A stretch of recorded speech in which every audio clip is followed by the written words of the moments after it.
How do we like it? How do we feel? Do we feel good? We're rolling. There we go. We're hot. We're hot. Hot and bothered. How do you sound? You like how you sound? That's a question. You mean to say are my levels good? Yeah, my levels are good. Do I like how I sound? Get fucked. I don't like how I sound. Does anybody? I'm gonna turn you down. We can go on together. All right, I think we're good. I'm good if you're good. Oh, let me kill the AC. Yeah.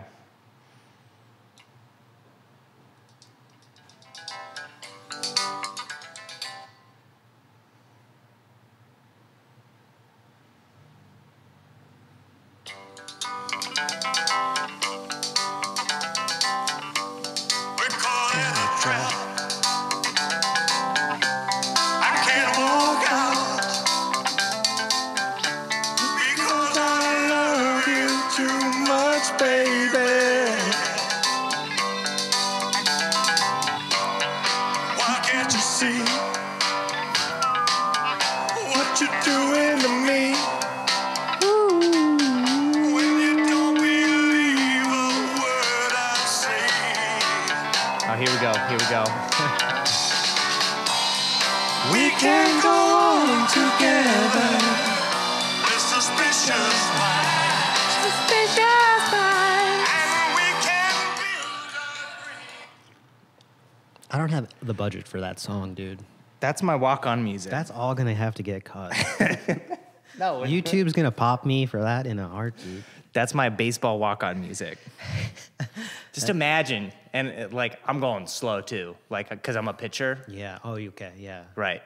No, I've still got the up to the bat music, but that I'm a pitcher. Mm-hmm. Oh, so from the bullpen. And I'm taking I'm like. Yeah, you're kind of taking it all in, really smelling the roses and looking around. And oh no, I've got up to the. I've got a golf cart. Oh. That's pink. Oh, and that's interesting. I take it all the way around the field, and then I park it on the pitcher's mound, and then somebody runs up. Boy comes and collects it. Yeah, that's funny. Because it's like double A, so I'm playing for the. Oh, okay, yeah. The bananas or whatever. Like you've allocated $32,000 of your salary for the upkeep of a pink go-kart and the Bat Boy. Oh yeah. And the licensing of the song. Oh, 100%. Yeah. Because you figure, what the heck? Right. I'm in double A baseball. Right. It doesn't get any better than this, so I might as well cherish it. I might as well have some fun. It's a bop, though. It's a bop for that song's going to be stuck in your head for a year. Unfortunately. It's good for at least 3 days. Mm-hmm. That's for damn sure. Well, it'll at least get fucking Hey Nina stuck out of your head. Hey Nina, how lucky are we? I still love that one, though. Yeah, it's a banger. My guest today, singer, songwriter, musician, artist, photographer, good friend, and collaborator, Mr. Trev. We gotta reset. Trevor Harris Roberts. I never say your middle name, so it screwed me up. Travis Hevis. Mr. Trevor Harris Roberts. Oh, wow. Welcome to the podcast. Sorry about that. No, all good. Great to be here. I'm so used to Trev. Mm-hmm. So the middle name. No, the whole thing. It threw you off. We're here. PJ Trevon. Trevor, thank you so much for coming and doing the podcast today. Absolutely, Chip. It's a blessing to have you here. We're mostly here to talk about your EP that you came out both your record that came out earlier in June and then the sessions we've done here. Mm-hmm. So that's the reason for the occasion, but I'm so stoked to have learned that Elvis tune is your walk-up music. That's my walk-up music. Hey, it's I just feel like it'd be really good. Just put out an album in June. What did I say, the 17th? June 17th, The Fog, parts 1 and 2. Yep, so. That was cool. I love the concept behind that.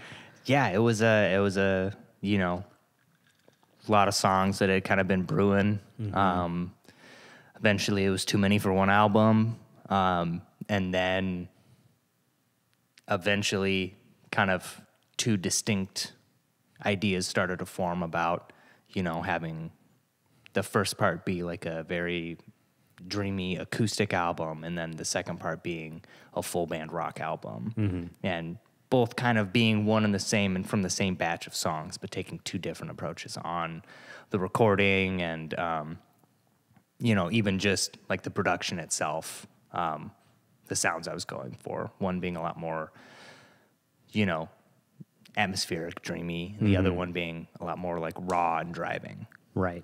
Being the both one the acoustic, one the full band. The acoustic, dreamy, full band, like very, powerful in your face. Right. So off mic, you told me about the top 25. What was number one of the year? Let me see if I remember. 101.9 FM KQLA Spokane Radio. Good enough. Yeah. Good enough. Labor Day, Memorial Day weekend, classic rock countdowns. They're playing all the hits. They're playing Time by Pink Floyd. It would rotate. You'd get like Another Brick in the Wall. Oh yeah. Being there. You'd get Leonard Skinner, Freebird. Obviously, that's a classic. Throughout the mix, you're getting the Beatles, you're getting the Guess Who, you're getting Cream, you're getting Black Sabbath. Can't recall who else would have been a winner, but it was very oftentimes just like Freebird or Pink Floyd. Yeah. Basically. So. You know what's funny about that, though? They're going to play Freebird 12 times a day, no matter what. So it's funny that it still gets called for or voted in for as the number one song in the countdown. Right. They don't even need an excuse to play it. It's like, you never would have guessed it. Freebird. Leonard Skinner. Number one. It's like, great. Yeah. That's super funny. For a long time, I loved Leonard Skinner, and then didn't love Leonard Skinner. But and now I can admire some of their songs to this day. Freebird's on their first album. It's like 1969 or 1970. They dropped out when they were 17. I think they were like, 19, 20 when they recorded it. But still, it's like a very ambitious album. What are other tracks on the album? Because I know a bunch. I just don't know the names. I'd have to look, but you'd be surprised how many hits are on that first album. But just even the fact, like Freebird, it's like 14 minutes long. It's ambitious. It is ambitious. On a debut. It's pronounced It was a different time. Leonard Skinner. It was a different time. It's a different People time. consumed music differently, That was impressive. Imagine hearing that for the first time on your record player. It's probably crazy. Late 60s, early 70s. Just some true Southern boys, because by this time you've probably heard CCR, but they're like fake Southern, because they're from the Bay Area, so, Right. It's Imposters. like, it's cultural appropriation. It is really what it is. is. So, you're starting to get more familiar with it. Some of those bands are getting more national play, but then... So they were just hippies, CCR, in the Bay Area. Yeah, and I don't know, John Fogerty was like, maybe if I sound like I'm from the bayou and sing about a bayou I've probably never been to, Yeah. it'll like differentiate us from like the other hippies. Yeah. You want to play that song too and just totally blow the budget? Born on the Bayou? Yeah. What's that other one they have, man, that I love so much? Fortunate Son? Not that one. Have you ever seen the rain? That one's good too. Susie Q? Susie Q's good. I can't think of the name. Proud Mary? No. There's one more. There's a couple more maybe. I'm searching my mind. Looking out my back door. Ooh, ooh, ooh, looking out my back door. And from the Big Lebowski. Was that the one you were thinking of? Yeah. Yeah. Yeah. That one specifically. Classic. I don't remember the lyrics, but I love that song. So aside from what's on the radio as you were a kid, obviously, but what was there in writing this record? Where were you pulling from? Because some of these songs you've had for some time, some of them are newer in the catalog. So how did you make them all work together, and how did your writing process changed over the maybe decade some of these songs have been around. Mm-hmm. And we're talking about the fog. The right? fog. Yeah. Because you've got an expansive, unless you played, you know what, now that I'm thinking about it, you played a different set here. Mm-hmm. Yeah. Okay. So if we're talking about that, then yeah, we're talking about what I played here. We're talking about stuff that's existed in one form or another, but you know, over the course of 10 plus years, living in Chicago and you know, starting to, you know, figure out songwriting. What's the earliest song you performed here? Becoming a Memory. That's probably that's got to be one of the earliest. Might be tied, but we'll, for the sake of that, say that was about the earliest thing that I had. One of the first things I wrote when I came to Chicago. Yeah, it would have been, you know, fall of 2012 when I wrote that. Wow. Okay, so over a decade. Right. And then what was the most recent song on the record? The most recent song would have been, it's a new song I'm working on called Home. And it was one of the last songs when we were doing the recording thing. It was one of the last songs. Yeah, I remember that one. That one's heavier, drivier. Yeah, so you've got, and that was written this year in the last, you know, 3 or 4 months. So you've got that whole thing, the whole journey kind of built in there. And I think you asked more or less, you know, what's like the change, the journey going the through arc, it. like. Yeah, I mean, I definitely feel like as I've been working at it and practicing it, as with any kind of like skill or artistic practice, it gets easier to be inspired, easier to, you know, create these formulas that can produce results. I think my songwriting beforehand, and largely this is still the case, but was very based on like inspiration, which can be very fleeting if you don't know how to create the inspirational scene for creation. It's, you know, you kind of just have to hope and pray, you know, for that lightning bolt to strike. And so I think now just knowing, like, also sometimes, you know, trying to write songs and just not having that and getting super frustrated, and now having done it, knowing, oh, this is just not the time in my life or the season in my life where I'm really going to be producing a lot of those creative thoughts. So not in a defeatist way, like why bother, but like You just know like, you have. give it a rest and we'll come back to it and get inspired another time. I get that. I think as I've gotten older too, perhaps I haven't gotten better at it, but I've learned to have like different modalities. Some can go offline for a while, and then I guess you pray you can get them back online, but sometimes they come if you just sit long enough. Sometimes, so the feeling of like the lightning bolt, what's that like? Because songwriting is this weird thing where it doesn't exist, and then it doesn't exist anywhere in the world. The melody, the rhythm, the lyrics, whatever the case might be, and then it just gets pulled out of thin air. You know, it's really cool. So what is that like when you have those like bursts where you can lay down 90% of a song and it ends up remaining the same? Yeah, you know, I for me, it's very much like I start with either just some like chords or like a loose melody that's just kind of floating around in my head. So either like I've got some chord ideas that, like, you know, I want to try to see if I can weave it into a song, or I've got this melody that I need to find some chords to make it work. There's something playing in my head, and it could have been an inspiration from another song, or just, you know, kind of popped out of the ether into my brain. And so it's kind of like, you know, feels like that very fleeting, like lightning strike of like, I've lost stuff that I thought was going to be really good ideas because I didn't do. You didn't make it I happen. didn't, you know, I maybe did something with it, but I didn't really kind of like approach it. And so, you know, sometimes it really feels like that lightning strike happens all in one kind of fell swoop where, yeah, like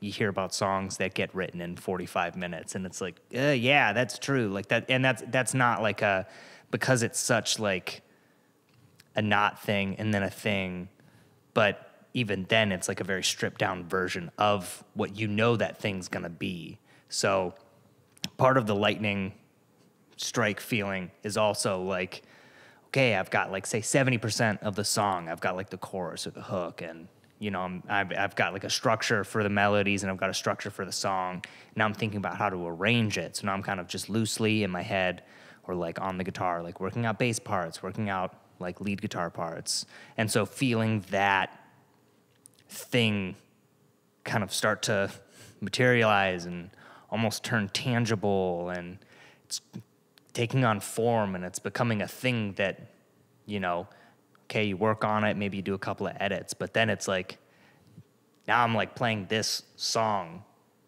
and I almost don't even feel comfortable changing it because like it's become its thing. So now it's my job to like take it to its like final form. And so I think, so really it's a little bit of intuition and then a lot of kind of skill and practice of knowing this is an idea worth pursuing, because it doesn't even always feel like an epiphany per se, but you do as you build momentum with it and you start that chase, you're like, ooh, this is a good one. I really like this. This is nice. This is, okay, change that chord there. Okay, ooh, this is perfect. Add that there. Ooh, I really like, this is interesting. And that feeling starts to bubble up into I want to put this on like an album. This belongs in a thing. I want to showcase this as a part of this broader conceptual thing. You know, this might have been one single idea I wanted to touch on, and now I'm talking about something, you know, more all-encompassing, whatever that is that I'm writing about album to album. It just feels right, and you just chase it, and you know which ones to chase, and you know which ones to just go, I had an idea and I needed to let it out, and it wasn't all that interesting. Not that I'm mad that I let it out, but I've got pages on pages of, you know, Ideas, songs, seeds, a hook and premises. some chords that I'm like, there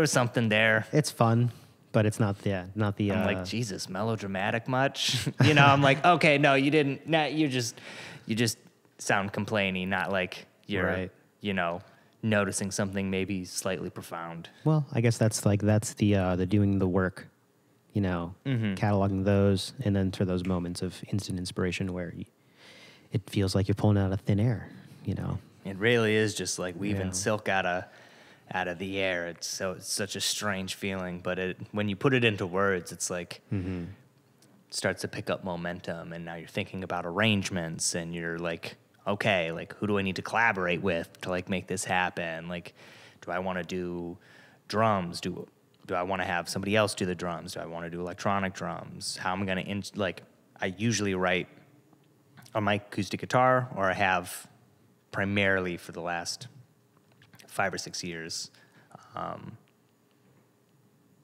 But it's like, is this going to be an electric song, acoustic driven song? What are my instruments am I going to use? What kind of keyboards am I going to try to bring into the fold? And as, you know, what harmonies do I want? I'm starting to write the harmonies, and all of that starts to build on itself. And then you have something. And then you have you're proud something, of, and yeah. then you actually get to the recording process, Yeah. where you get to actually try. You know, it's a trial of all of these ideas that you had in your head that were just kind of, they're there, and it's like, oh, that didn't work.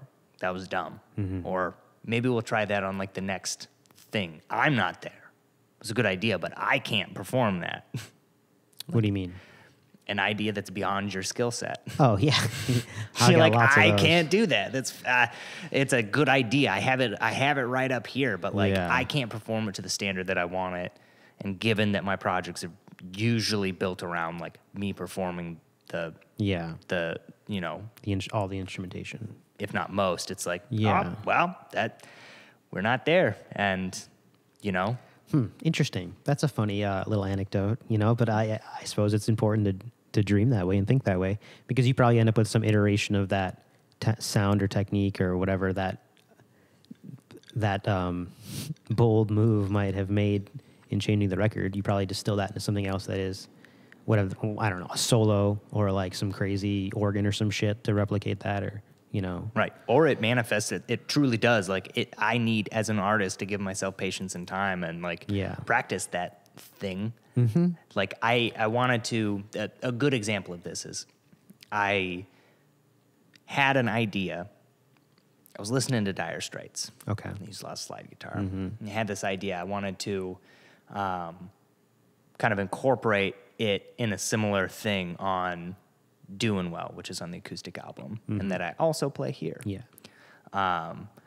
And so I've got this idea, and it kind of sounds half decent. I buy a bunch of slides so I can trial the sound. Like I was saying, it was like, oh yeah, I got a brass slide, a steel slide, and a glass one. I'm like, okay, it's between brass and glass.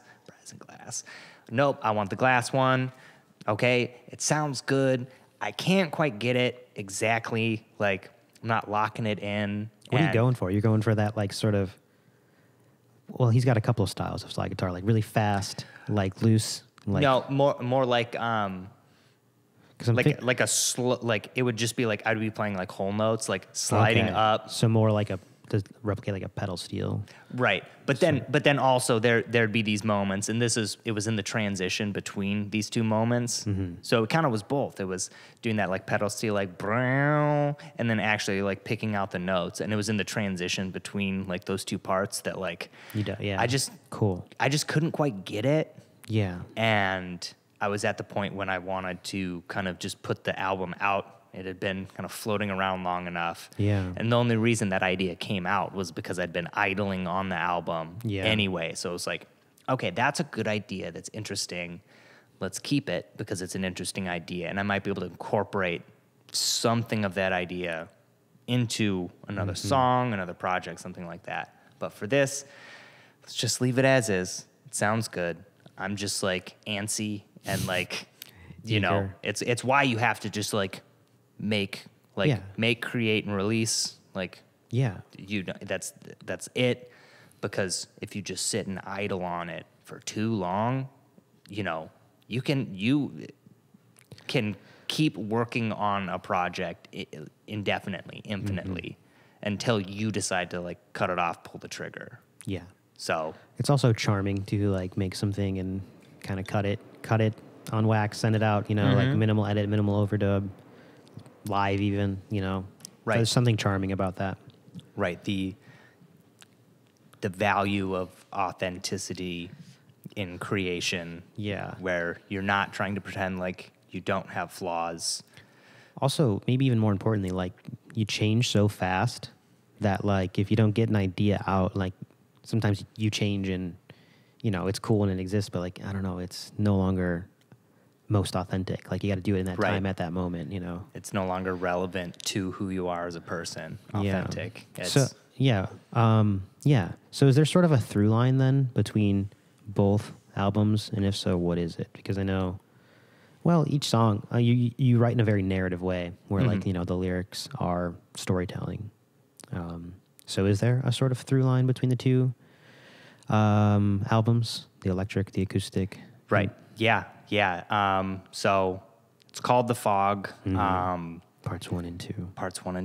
Mm-hmm. And that song, which it appears in two versions, an acoustic version and an electric version, that song is kind of the encapsulation of the whole album, where how I've come to describe, if I'm in a depressive episode, kind of feels like this kind of wave of fog rolls in and obscures my ability to discern stuff, to be able to understand intentions, and I can become incredibly reactive and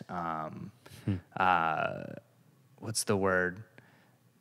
Just in general, combative and assuming the worst in people.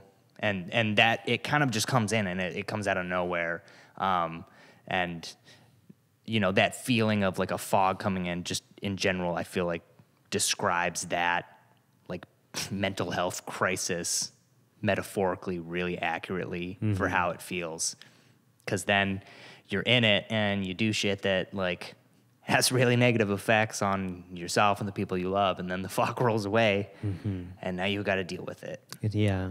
Like, and so that's like the basic narrative of that song.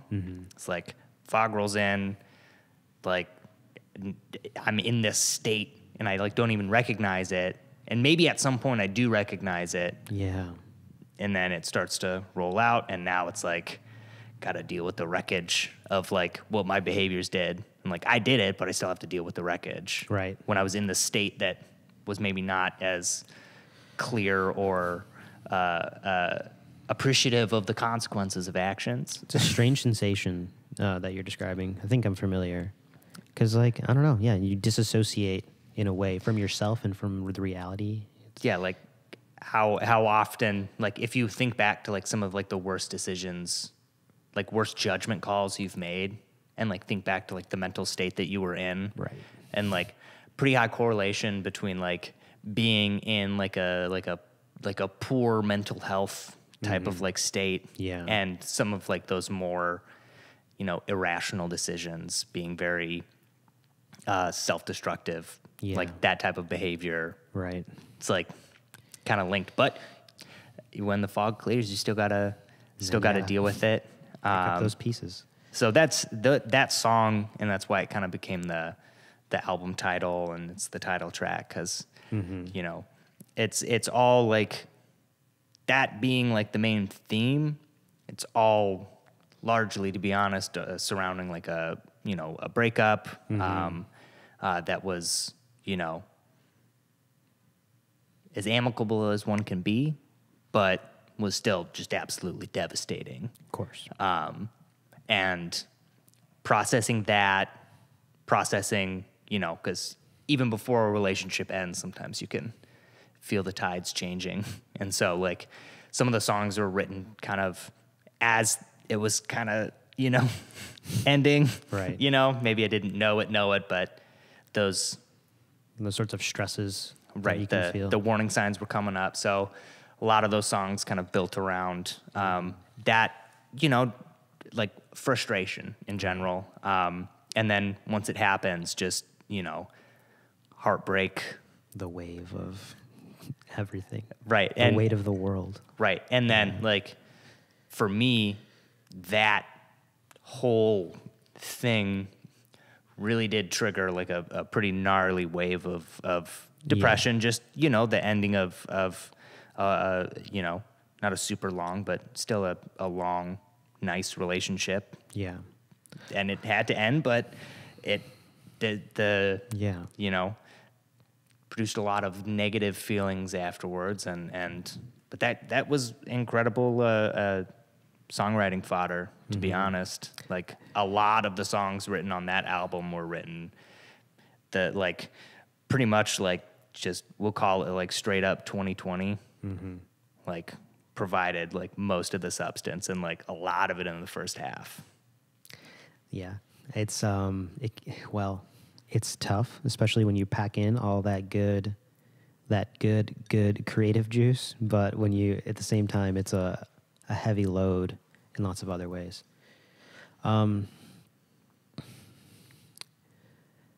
That's really funny. Not really funny, but so the perfect segue then is for one of my favorite questions. What do you know about love? Ugh. Yeah, I have some feelings about love. You might recognize some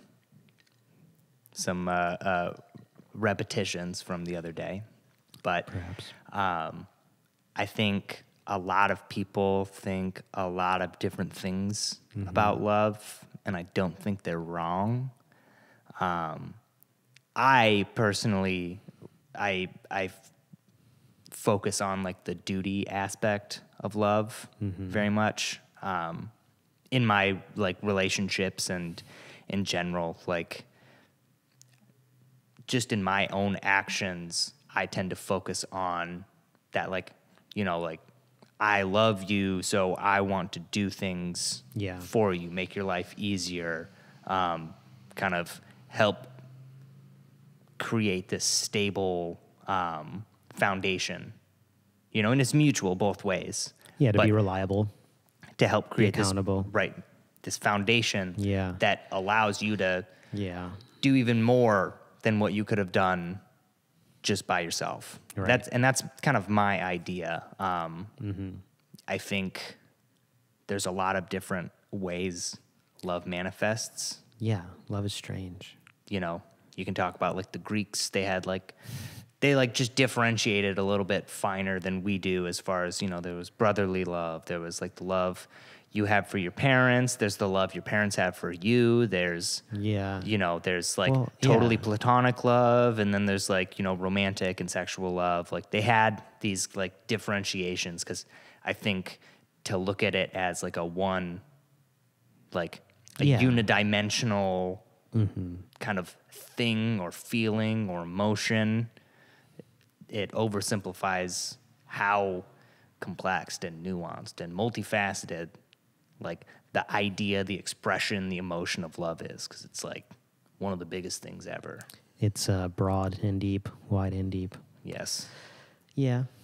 Love is that strange thing where we said before actually that it's sort of energizing. It's like this ulterior source of energy where you could, when you're in the midst of it, like sacrifice sleep, sacrifice food, like doesn't matter. And you just got fuel and then it's fine. But then on the back end is that's an interesting thing, and it's like, it's funny, I have all these feelings about love, but like, I feel like I've only really ever written about love from like the heartbreaks perspective. Interesting. Because I don't know what it is or who I am as a person, but I think when I'm in love, I'm too busy being in love to be inspired. That's interesting. But when I'm... Well, you most certainly have a favorite love song. What's your favorite love song? Ooh. Many come to mind for me. Yeah, there's a song on a Supertramp album, Breakfast in America, 1979. That's the album. And the song, it's the same title to a Beatles song, Oh Darling. And this is a little anecdotal, but whatever. And I don't know if this is why I like it so much. I do think it's just an absolutely beautiful, beautiful track. But my dad used to sing it to my mom when they were still married. That's cute. So That's way back How's in the mid '90s. What's the chorus? Funny enough, the Beatles song is the only one that's coming to mind right now. Oh, yeah, that one, but it's completely different. My favorite love song. I think my favorite love song is a Beatles song, actually. I mean, not a bad choice, Yeah, I like the very last song on Abbey Road. Her Majesty. Her Majesty. Yeah, that's the most perfect. It's a quaint, cute little Paul McCartney love song. Minute 30 says it all. Right. Perfect. That sort of sums up that red hot, like energizing kind of love too. Right. Short song, very quippy, very just like the courting side of love. Very, very, very cheesy and corny. Close second would probably be Visions of Johanna, Bob Dylan. I talk about Dylan too much on this podcast, but that's okay. Bob Dylan for me is a huge inspiration in his ability to capture some of those very just like complex feelings. Like Blood on the Tracks is one of the most, like, it's a love album, it's a heartbreak album, it's so much. And his ability to really, like capture and display those emotions, that grief is like... Yeah, he's someone who was he had that lightning strike like daily, it seems, for a long time. Time and again. Yeah. Visions of Johanna, that's a good one. Maybe not so much in the later albums, but those first many. Right. Visions of... On that same record, you have I Want You. I Want You. How sexy is that sound? Damn. That's funny. So do you feel any catharsis at the end of both of these processes? Because you rehearsed that record. Well, you wrote those songs over the last decade. You rehearsed that record over the last 2 years. Mm-hmm. You recorded it. You edited it. You overdubbed it, did vocals. You listened to yourself back and forth thousands of times. And then sort of what feels like a capstone, another live session, the retrospective here. Do you feel any catharsis in the fog, in writing and sharing the fog? It's, more than before in and of itself. Like the fog part 1 and part 2, like part 1, the acoustic one, it's very much just feeling the grief. Yeah. As it stands, as it comes. Mm-hmm. Part 2, the electric, being working through the grief, and kind of starting to come out on the other side of whether it's that depressive episode or heartbreak, kind of all one and the same. Mm-hmm. So, even just that, the idea itself, that could come to mind was cathartic. And so this whole process, because it can be quite torturous listening to yourself over and over again. Yeah. Because it's, sometimes I also need to work out some ideas before I'm even ready. So at the drawing table, I'm doing some demo recording stuff. And so even then, you're just listening to yourself. You're trying to work out harmonies and these sad songs that, sure, you wrote, but now they kind of just exist. Yeah. And they're there, and you're singing them to yourself, about yourself, for yourself, I don't know, as you're working on it or just listening to it.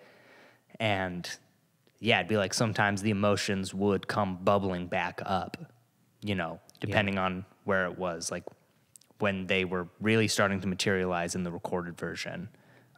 Definitely when I was writing the songs, that was very emotional. But I've got the vocals in, I've got the guitars in. Maybe I need to add a keyboard here and there, but it's starting to sound good. Ooh, I'm adding harmonies, and it's really starting to, I think, capture what I had intended in my mind. And then it hits, the emotional part hits you as it starts to move you in that way that you hope maybe other people can be moved by. Right. And then, okay, it's done. Now I put it out. And then I spent 3 weeks, it's probably narcissistic, but I spent 3 or 4 weeks just listening to it basically nonstop on Spotify or whatever. Putting it on in the car. Just listening to it. I already listened to it, how many times for a year plus. Now I'm listening to it again. Still. Yeah. Emotions are bubbling up. Some of these songs I'm starting to skip because I'm oh, that song's absolutely just, what it's doing to me is brutal. Yeah. But through it all and, being able to take such a frankly intense source of inspiration and to be able to come out on the other side with a finished project, 2 LPs that are kind of tied to the same concept. It's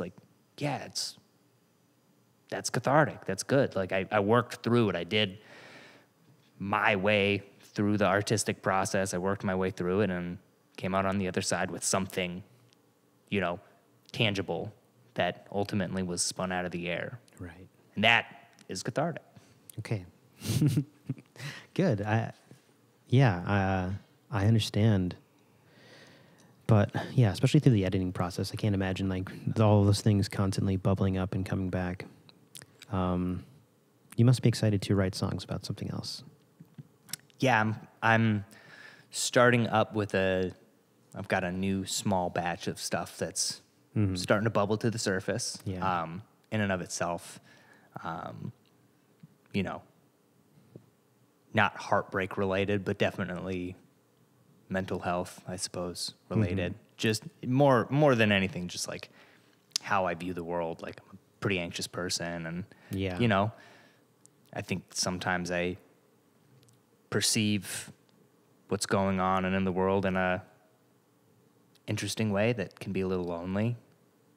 And I've got some thoughts on that and feelings on that I want to try to express in some way or another. Yeah. So I've probably got 5 or 6 songs. Just got to get to 8. 8 is your number? Yeah, but usually in any one, like I'll have, between 10 and 15 that are floating around. You just kind of edit down. Right. It's like, this one's not an idea worth pursuing, like I said earlier, or maybe this one, it's a good idea, but it doesn't make sense on this kind of project. So set it to the side, or, any number of kind of things like that. And then eventually the 8 start to materialize, an album order starts to happen, and then we do it all over again. Send it again. Cool. That's exciting. Is that something you want to do? Like, are you going to plan to turn these around quicker, or no? That's kind of just always depending on when they materialize with the band. And right. This next one's going to be a largely me-driven focus again, not having as much enlisted help from friends. So kind of like the acoustic album, which is very much like I'm the only performer on it, as opposed to the electric one, which did have, Vinny Crisostomo and Ben Arguelles on it, helping out. So this is going to be another one where it's very kind of singular in the approach, and I'm looking to have it out basically in the next year. Nice. So, we're at that. Cool. So we got lots to expect. That's great. Right. I love that. We're at 6 songs. We've probably got like nice 3 songs more to write before I can whittle down, because I've got some older songs. One of them might be worth exploring again, so like a song from like way back when, like 10 years ago, 11 years ago. But yeah, hopefully in the next year, I'm going to do that. And I'm also planning sometime in the like fall, winter, when things slow down, I want to revisit and like literally re-record the very first EP that I came out with, which was like April of 2024. Yeah. So, what's on there? Bury Me in Satin. Welcome to the Future. No, it's I'm also gonna. Oh, you know what? Yeah, cool. I'm gonna remind myself to in the show notes link to the DZ performance of Welcome to the Future. Nice. For reference. That was a truly classic, fun performance. But no, there's just the first 4 songs I did. All 4 of those songs made it on the first album, Becoming a Memory. I expanded it. Okay. Re-recorded it. But I want to have it like done by the spring of 2024. It's kind of like this 10 years, like just like a fun little revisit it. Yeah. I did all of that myself, so do that. Like Same sort of thing. But like drums too. I'm going to do the drums by myself again. All the bass, guitar, but just do it a little better. Yeah. With 10 years experience and practice in. Do it not as like a 19, 20-year-old. Yeah. On some better gear with some better, more time devoted to it, perhaps. This is exciting stuff. Tell us about your other artistic outputs, because I know you're also a photographer. I'd call you a traveler as well. The more I know about you, or we hang and spend time together, I learn more and more that you've driven all over the country here, but also explored Europe and other places. Sure. Sure. I've been fortunate enough to, travel outside of the country a couple of times. Yeah. I say that only because it lends its hand to the style of photography that you shoot. Right. And I've been really fortunate in the past couple of years as I've gotten into like photography and film photography to use any trip I'm going on as an excuse to, take some pictures. Yeah. And then on that trip, using that as an excuse to explore whatever. I went to Tucson to visit some friends, and this was back in 2019 when I was first getting into like shooting film, because I had just like gotten it like that summer. So this is the fall. Go down there. I'm like, let's go on every single hike. Like there was a day where I just had nothing to do, so I just borrowed one of their bicycles and then just rode it around everywhere and just took pictures of anything wherever I was going. Yeah. And started to develop kind of an eye for what I was doing. Really enjoying like nature photography, landscapes, kind of subject photography, but especially with that kind of like film ethos, like you've only got so many shots to take. Like you're not looking to get every shot, you're looking to get the shot. And like learning how to get the shot with the patience and the timing and just framing and really just doing that naturally and all of the, the functions of a camera. You're right. It's not automatic. It doesn't Right. it doesn't adjust anything for you. So learning what you need to do to, get the right exposure, get the right focal depth for what you had in your mind. And so you just, do that, travel around. Got to go on a couple of road trips and used it as an excuse to do that. And Did your solo road trip inspire the song Home at all? I mean, Because you drove solo from Chicago to Spokane I did. Yeah. And that was like peak pandemic. in your 92 No, Corolla? What'd you- no. I had a solid hookup. Okay. So I got a really good deal on a rental car. Nice. So I drove like a Nissan Maxima, like a 2019, 2020 Nissan Maxima across the country. I just right out the gate, no. No, what? No, it's The not. song "Home's" not Okay. home is probably a metaphor. Okay. Like I've got this, I'll keep this short. Like got this feeling of being like a snail where like your shell's on your back, like home's on your yeah. back, like you're home. From the time, and like I don't have anything on like military kids, but like from the time I was born to now, I've lived in like 15 or 16 different places, which it's not like crazy a lot, but it's That's a lot. It's kind of That's a a lot. right? So like Yeah. never really feeling like stable, never really feeling comfortable in that sense of like, I know I'm going to stay here for a while. And then that just extending to like, I'm a renter in Chicago. So, that doesn't happen for most people, 90% of people, 95, I don't know. Yeah. Unless you like can own or, get a condo or something. I bet that's changed a lot in the last couple of decades. Right. So, Yeah. it's more related to never feeling home, but at the same time, always home because I'm home. Like I am. You're home. Right. That's a good way to look at it. So that's probably more what it's about. But, that was a fun road trip. I bet, no doubt. Trevor, what should young people know?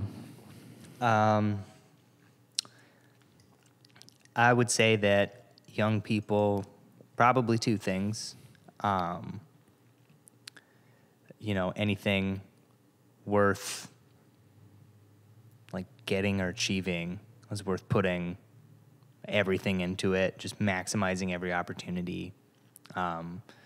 Obviously, like within reason, sometimes you got to push yourself to like the limit and like, so hard that you get sick after whatever it is. You finally get the promotion and you get like a week-long cold because you're like, but it like puts you out, like, Right. get the flu. Like sometimes like anything worth doing, anything worth achieving, like it's worth kind of sacrificing yourself if you want to get to a higher place than where you're at right now. So that's kind of that. But then also, like, everybody should make art. Everybody should make art. Doesn't matter what it is. There's 1,000,001 ways, and that's underselling it, to like make art. There's no one way. Like, I suck at painting. I'm just like, it doesn't make sense for me. I try, and I'm just not that good at it. The visual arts, can't draw. I can like pass in graphic design with like super simple stuff, but like the visual world's just not for me as far as like an artistic outlet. But I love making music and I love making albums, and that's my artistic outlet. Photography, another artistic outlet, and I have a bunch of like crafty stuff. Like I make candles and And, you know, it You're a process guy. right. I love just like going through stuff Yeah. and kind of having something on the other end. And that for me is my artistic outlet. My mom, she was always super crafty and handy, and she'd always have crafts for us, and same with my aunt. But in the last 10 or 15 years, they've gotten really into like watercolor painting. They're getting really good. Like, Really? Yeah, like Nice. really good. My mom has like a very unique style. You know, she likes to draw these like birds and stuff, but she kind of like, she accentuates some details, and then she also does a lot of like scenic, landscapey type stuff. Cool. She watercolors how I photograph. Similar compositions. Oh, just like Honestly, like approach, like Yeah. landscapes and subject photography and like forced perspective stuff, like, Yeah. you know, thinking about stuff like that. Playing with light, playing with shadows. that sounds like a painter. Yeah. Right. But she didn't really get into that like heavily. Like they go to each other's house and like they do that like all like we're They doing this Sunday or whatever. Cool. You know, They just Thursday jam. night we're just put on some Journey and fucking paint away. And my mom makes these hilarious little like round birds that I just love them. So yeah, she didn't find that out until much later in life, and it's become a true artistic passion for her, I think. It seems like it is. And, you know, whether you find it late or early, or whether it's painting or piano playing or drawing or photography or making clay, that's Yeah. another one. Ooh, pottery. Ceramics. It's not my lane. It's fun. I enjoy it, but it's not my lane.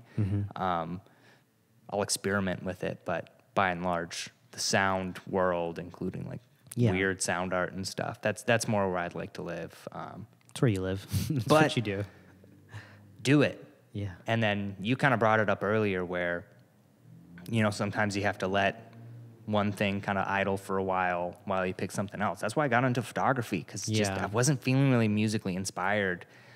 But, you know, I love watching movies and, you know, taking stuff on my phone. It's like, ooh, I have like I have an idea of like framing and, you know, rule of thirds or like centering it or forced perspective or like using a wider lens or, you know, like pushing the angle, like taking a low shot, you know, like I have this idea.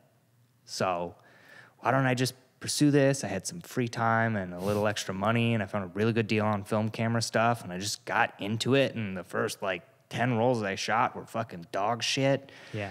And then they started to get good. And then before I knew it, it was just like I could just consistently take really like high quality film photos that, you know, serve no purpose other than this just fun catalog of the adventures that I've been lucky enough to take in the last really, you know, like 4-ish years. And then I'm back to making music, baby. You know, and like I Yeah, of Dude, course. No, yeah. Just gotta experiment. fucking do it. Like Curiosity. but like make the art. Like that's my advice. Is like, Yeah. you gotta make the art. Like I feel like it's like satisfying some like crucial like human thing inside of you, and like Yeah. left unsatisfied, like your soul withers. Like you gotta do it. You gotta make the art. Make the art. The cure for boredom is curiosity. Mm. There is no cure for curiosity. No, endless. My curiosity. It's terminal. Terminal. Yeah, Let's hope so for your Doc, sake. I got terminal curiosity. This cat's just staying dead. Pull the plug. This guy's done. Right. Endlessly curious. He'll Right. never make it. Doc, What's he doing now? Doc, tell me I don't got it. Son, you got a bad case of the curious cat disease. You only got about 40 years left. And it's going to be hell. And you're always going to wonder why. Trev, where can people find your work? My stuff's on all of the streamers. Streamers, Spotify, Apple Music, Spotify, Apple Tidal, Music, Tidal, Amazon, you name it. It's Napster. It's on Bandcamp. Bandcamp. THR. My Instagram is We'll link it all _T_H_R. I'll Charlie's link it going to for link you. it all. Trying to think what else. I'm not super active on No, but the record. really People got to much, find the but record. Yeah, so that's there, and then got some videos as well. Oh, yeah. So our session that we recorded here should be out end of this month, maybe first week of September, depending on how we like it. So that's super cool. That's exciting. That's big. Oh, man. My gosh. What am I doing, Trevor? Thank you so much for doing that with me. That was so much fun. Yeah. And I'm super excited to share that with the world. I just got a rush of thinking Yeah, about it. no, it's awesome. Did a session, and I think it'll also speak for itself. We're gonna put a bunch of videos up. Chuck's got some stuff cooking up. Chuck Right. style. This thing's gonna exist. Everything's gonna be out there, and hopefully pretty rad. No doubt. It'll be rad. Thank you so much for taking your Sunday. Sorry about your noodle situation. But thanks again. Thank you so much. And it was fun to talk to you. I love you very much. Love you too, Chip. Thanks. All right. Bye-bye, everyone. There we go. That just fell immediately, huh? I know, we were teetering. I didn't even know how close we were to failure.